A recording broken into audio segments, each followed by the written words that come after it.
എൻ്റെ ആദ്യത്തെ വീഡിയോ കണ്ടിട്ട് എൻ്റെ ഫ്രണ്ട് എന്നോട് ചോദിച്ചു, അവൻ എന്താണെങ്കിലും സോളോ ട്രാവലിംഗ് ചെയ്യാൻ പറ്റില്ല, പക്ഷേ അവൻ്റെ മൈൻഡ് ഭയങ്കരമായിട്ട് ഡിസ്റ്റർബ്ഡാണ്, എങ്ങനെയാണ് അത് സോൾവ് ചെയ്യാന്നുള്ള രീതിയിൽ അവൻ എന്നോട് ചോദിച്ചു. ആദ്യത്തെ വീഡിയോയിൽ പറഞ്ഞ പോലെ തന്നെ അൺഫിനിഷ്ഡ് ബിസിനസ്, അതാണ് നമ്മുടെ പ്രശ്നക്കാരൻ. അതായത് നമ്മുടെ മനസ്സിൽ നമ്മൾ ഉത്തരം കിട്ടാത്ത ചിന്തകൾ, വികാരങ്ങൾ, ഇതിനൊക്കെയാണ് നമ്മൾ അൺഫിനിഷ്ഡ് ബിസിനസ് എന്ന് പറയുന്നത്.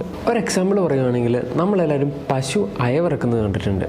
അതായത് പശു പുല്ല് കാണുമ്പോൾ തന്നെ ആദ്യമേ ഓടിപ്പോയി വലിച്ചു വാരി ആദ്യമേ കഴിക്കും. കഴിച്ച് കഴിഞ്ഞിട്ട് കുറേ നേരം കഴിയുമ്പോൾ നമുക്ക് നോക്കി കഴിയുമ്പോൾ പശു എവിടെയെങ്കിലും ഇരുന്നിട്ട് പശു ആദ്യമേ കഴിച്ചതെല്ലാം ഒന്നുകൂടെ വീണ്ടും ചവച്ചരിച്ച്, അതായത് ദഹനം ശരിയാക്കാൻ പ്രോപ്പറായിട്ട് നടക്കാൻ വേണ്ടിയിട്ട് അവർ ഒന്നുകൂടെ അത് വായിലിട്ട് ചവച്ചരിച്ച് പിന്നെയും കഴിക്കുന്നത് കാണാം. ശരിക്കും പറഞ്ഞാൽ പശുവിൻ്റെ ഒരു വർക്കിംഗ് മെത്തേഡ് അങ്ങനെയാണ്. അതുപോലെ തന്നെ മനുഷ്യനും ഒരു വർക്കിംഗ് മെത്തേഡ് ഉണ്ട്. നമ്മളെല്ലാവരും എവിടെയെങ്കിലും പോയി കുറച്ച് നേരം ചുമ്മാ ഇരുന്നാലും നമ്മുടെ അൺകോൺഷ്യസ് മൈൻഡ് നമുക്ക് കുറേ ചിന്തകൾ ചുമ്മാ ഇട്ടിട്ട് തരും.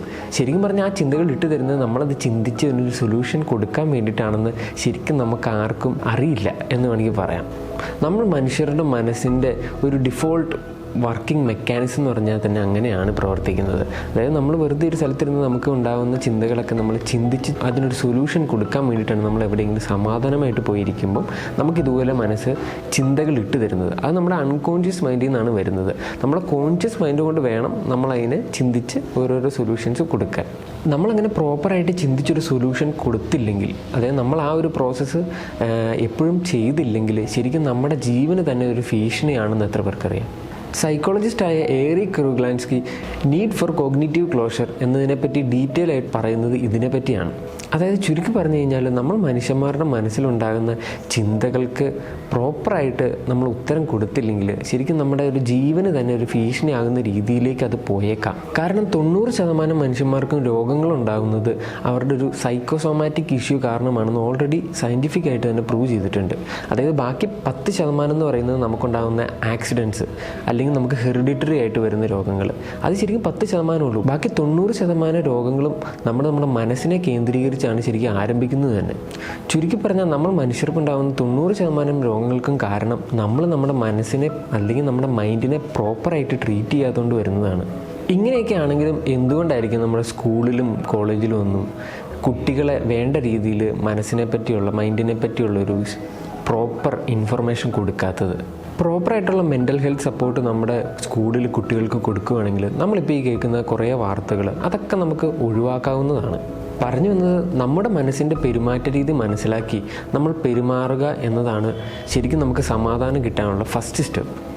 രണ്ടാമത്തെ സ്റ്റെപ്പ് എന്ന് പറയുന്നത് മീ ടൈം.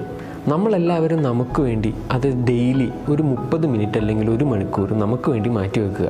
നമുക്ക് വേണ്ടി മാറ്റി വെക്കുമ്പോൾ തന്നെ നമ്മൾ ആ ഒരു 30 മിനിറ്റ് നമ്മളൊരു സ്ഥലത്ത് ഇരിക്കാൻ വേണ്ടി ചൂസ് ചെയ്യുന്നതിന് മുമ്പ് തന്നെ നമ്മൾ മൈൻഡിലൊരു ബോധ്യം വരുത്തുക. അതായത് ഞാൻ ഈ 30 മിനിറ്റ് ഇവിടെ ഇരിക്കാൻ പോകുന്നത് എൻ്റെ മനസ്സിന് വേണ്ടിയിട്ടാണ്. ഞാൻ ആ സമയത്ത് വേറെ ഒന്നും ചെയ്യാൻ പോകുന്നില്ല.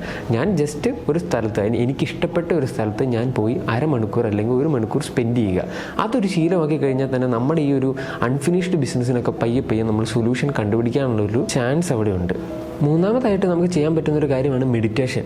ശരിക്കും പല ടൈപ്പ് മെഡിറ്റേഷൻ ഉണ്ട്. ശരിക്കും ഓരോ മെഡിറ്റേഷനും ശരിക്കും നമ്മൾ ഓരോ കാര്യത്തിന് വേണ്ടിയിട്ടാണ് യൂസ് ചെയ്യുന്നത്. ശരിക്കും നോർമലായിട്ടുള്ള പല ടൈപ്പ്, നമ്മുടെ മൈൻഡിനെ കാമാക്കാൻ അല്ലെങ്കിൽ നമ്മുടെ ദേഷ്യം കുറയ്ക്കാൻ, അങ്ങനെ എല്ലാ കാര്യത്തിനും നമ്മുടെ മൈൻഡിനെ കൺട്രോൾ ചെയ്യാൻ വേണ്ടിയിട്ടുള്ള പല ടൈപ്പ് മെഡിറ്റേഷൻസ് നമുക്കുണ്ട്. അൺഫിനിഷ്ഡ് ബിസിനസ്സുകൾ നമ്മൾ സോൾവ് ചെയ്യാൻ വേണ്ടി നമ്മൾ ചെയ്യുമ്പോൾ മെഡിറ്റേഷനിൽ വരുത്തുന്ന ചില മാറ്റങ്ങൾ ഞാൻ പറഞ്ഞു തരാം. ഫസ്റ്റ് നമ്മൾ മെഡിറ്റേഷനിൽ ഇരുന്ന് കഴിയുമ്പോൾ ഫസ്റ്റ് നമ്മൾ ബ്രീത്തിങ്ങിൽ ശ്രദ്ധിക്കുക. കണ്ണടച്ച് നമ്മൾ ബ്രീത്ത് എടുക്കുന്നതിൽ ശ്രദ്ധിക്കുക. പിന്നെ അത് പയ്യെ നമ്മുടെ ബോഡി, അതായത് നമ്മുടെ ബോഡിയിലുള്ള എല്ലാ സെൻസേഷനും നമ്മൾ തിരിച്ചറിയുന്ന രീതിയിൽ നമ്മൾ അവെയർ ആയിട്ടിരിക്കുക. പിന്നീട് നമ്മൾ പയ്യെ, അതായത് നമ്മൾ നമ്മുടെ മൈൻഡിനെ ഒരു മൂന്നാമതൊരു വ്യക്തിയായിട്ട് കണക്കാക്കി നമ്മുടെ ചിന്തകളെ വാച്ച് ചെയ്യുക. അതായത് ഒരിക്കലും നമ്മൾ വാച്ച് ചെയ്യുമ്പോൾ നമ്മുടെ ചിന്തകളെ ഒരിക്കലും നമ്മൾ ഇൻ്റർവീൻ ചെയ്യരുത്. അതായത് നമ്മുടെ കോൺഷ്യസ് മൈൻഡ് കൊണ്ട് നമ്മൾ അതിനെ ഒരു ഉത്തരം കൊടുക്കാനോ അങ്ങനെ ഒന്നും നോക്കരുത്. പക്ഷെ നമ്മൾ എന്തൊക്കെയാണ് ചിന്തിക്കുന്നതെന്ന് നമ്മൾ മനസ്സിലാക്കുന്ന രീതിയിൽ വേണം നമ്മളതിനെ ട്രീറ്റ് ചെയ്യാൻ. നാലാമത്തെ വഴി എന്ന് പറഞ്ഞാൽ, നമ്മളൊരു പേപ്പറും പേനയും എടുത്ത് ഒരു ടേബിളിൽ ഇരിക്കുക. ഇരുന്നിട്ട് നമ്മൾ കണ്ണടച്ച് ജസ്റ്റ് ബ്രീത്തിൽ ശ്രദ്ധിച്ചതിന് ശേഷം നമ്മൾ കണ്ണ് തുറന്നിട്ട് നമ്മുടെ മൈൻഡിൽ ആദ്യമേ വരുന്ന ഒരു 10 കാര്യങ്ങൾ, അതായത് നമ്മൾ എന്തിനെ പറ്റിയാണോ നമ്മുടെ മൈൻഡ് ആദ്യമേ നമ്മളെ ചിന്തിപ്പിക്കുന്നത്, അതൊക്കെ ഒന്ന് എഴുതി വെക്കുക. പ്രോപ്പറായിട്ട് എഴുതി വെച്ചതിന് ശേഷം ഒരു 10 കാര്യങ്ങൾ എഴുതാവുള്ളൂ. അത് എഴുതിയിട്ട് നമ്മൾ അതിനകത്ത് ഉച്ചത്തിൽ ഒന്ന് വായിക്കുക. അതായത് ഒത്തിരി ഉച്ചയിലല്ല, ശരിക്കും നമ്മൾ ആ ഒരു ശബ്ദത്തിൽ നമ്മുടെ ശബ്ദം കൊണ്ട് നമുക്ക് കേൾക്കാൻ പറ്റുന്ന രീതിയിൽ നമ്മളൊന്ന് മൊത്തം വായിക്കുക. വായിച്ചതിന് ശേഷം നമ്മളൊരു 10 മിനിറ്റ് അതിനെപ്പറ്റി ഒന്ന് ആലോചിക്കുക. അത് കഴിഞ്ഞ് അതിനുശേഷം ഇടയ്ക്കിടയ്ക്ക്, അതായത് ആ ഒരു നമ്മളിപ്പോൾ ഇത് രാവിലെയാണ് ചെയ്യുന്നതെങ്കിൽ ഉച്ചയ്ക്കും അത് തന്നെ എടുത്തുനിന്ന് വായിക്കുക, വൈകുന്നേരവും അത് തന്നെ എടുത്തുനിന്ന് വായിക്കുക. ഇങ്ങനെ ചെയ്യുമ്പോൾ തന്നെ നമുക്ക് ആ ഒരു 10 കാര്യങ്ങൾക്ക്, അല്ലെങ്കിൽ നമ്മുടെ ഒരു മൈൻഡിൽ പ്രയോറിറ്റൈസ് ചെയ്ത് വെച്ചിരിക്കുന്ന ഒരു 10 കാര്യങ്ങളായിരിക്കും നമ്മുടെ മൈൻഡിൽ എപ്പോഴും ആദ്യം വരുന്നത്.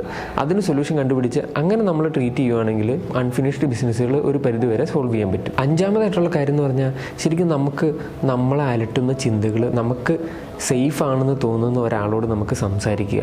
അതാണ് ഏറ്റവും ശരിക്കും ഹെൽപ്ഫുള്ളായിട്ടൊരു കാര്യം. പക്ഷേ നമ്മളത് സംസാരിക്കാൻ നമ്മൾ എടുക്കുന്ന വ്യക്തിയെ നമ്മൾ ഉറപ്പായിട്ടും 2 or 3 വട്ടം ആലോചിച്ചിട്ട് വേണം നമ്മളത് എടുക്കാൻ. ഇപ്പം അങ്ങനെ ഒരു വ്യക്തി ഇല്ലാത്തവരാണെങ്കിൽ അവർ ചെയ്യേണ്ട കാര്യം എന്ന് പറഞ്ഞാൽ അവരൊരു കൗൺസിലറിൻ്റെ അടുത്ത് പോവുക, അവരുടെ പ്രശ്നങ്ങളെപ്പറ്റി സംസാരിക്കുക.